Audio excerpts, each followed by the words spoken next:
মামনি, এখানে কার জন্য দাঁড়িয়ে আছো? যার জন্য দাঁড়িয়ে থাকি, আপনাকে দেখতে হবে না। সেদিন তো না আমরা বলে চলে গেলে, আজকে তো সহজে যেতে দেবো না।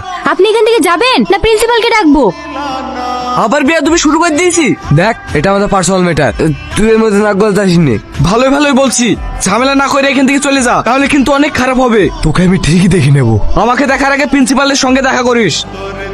থ্যাঙ্কস। এতে থ্যাঙ্কসের কি আছে? আমি তো আমার কর্তব্য পালন করেছি।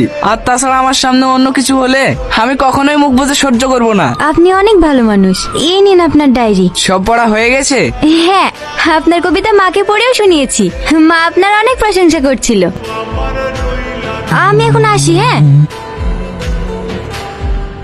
ভাই, হ্যাঁ বল। তোমাকে একটু আমার সঙ্গে কলেজে যেতে হবে। কলেজে? কলেজে আবার কি করতে? কিছুদিন আগেই তো কলেজ থেকে ঘুরে আসলাম। তুই আবার কিছু করিস নাকি?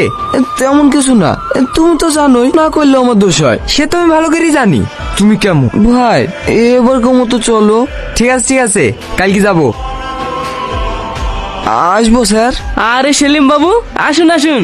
হঠাৎ কলেজে কি মনে করে? কি করব, ছোট ভাইটার জন্য মাঝে মাঝে কলেজে আসতে হয়। আপনি বলে ওকে দেখা করতে বলেছেন। আমি তো শুধু ওকে ডেকেছিলাম, বকবো বলে ভয়ের সঙ্গে করে আপনাকেও নিয়ে এসেছে। বেয়াদব একটা।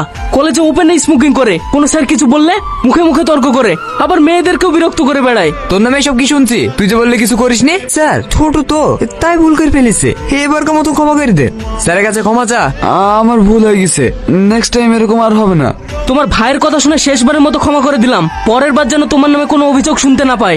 সেলিম বাবু, কালকে আমাদের কলেজে একটা ছোট্ট অনুষ্ঠানের আয়োজন করা হয়েছে, আপনি অবশ্যই আসবেন। রোহন। হ্যাঁ মামা, আসছি। এত সকাল সকাল কোথায় যাচ্ছ? আজ কলেজ থেকে ম্যাগাজিন বের হবে তো, তাই স্যার সকাল সকাল আমাকে যেতে বলেছে। এই নাও। না মামা, থাক। আরে ধরো তো। হাব্বা মা হারানোর পরে আপনারা আমাকে যেভাবে আদর যত্ন ভালোবাসা দিয়ে আগলে রেখেছেন, সেটা আমি কোনোদিনই ভুলবো না। তুমি তো আমাদেরই ছেলে, আর কখনো এমন কথা বলবা না। ঠিক আছে মামি, আমার দেরি হয়ে যাচ্ছে। এইবার মঞ্চে ডেকে নেব আমাদের কলেজের গর্ব রোহনকে। রোহন, তুমি মঞ্চে এসো। রোহনকে সম্বোধন জানাবেন আমাদের মাননীয় প্রধান সাহেব সেলিম মহাশয়। সরি স্যার, আমি এনার হাত থেকে সম্মানপত্রটা নিতে পারবো না।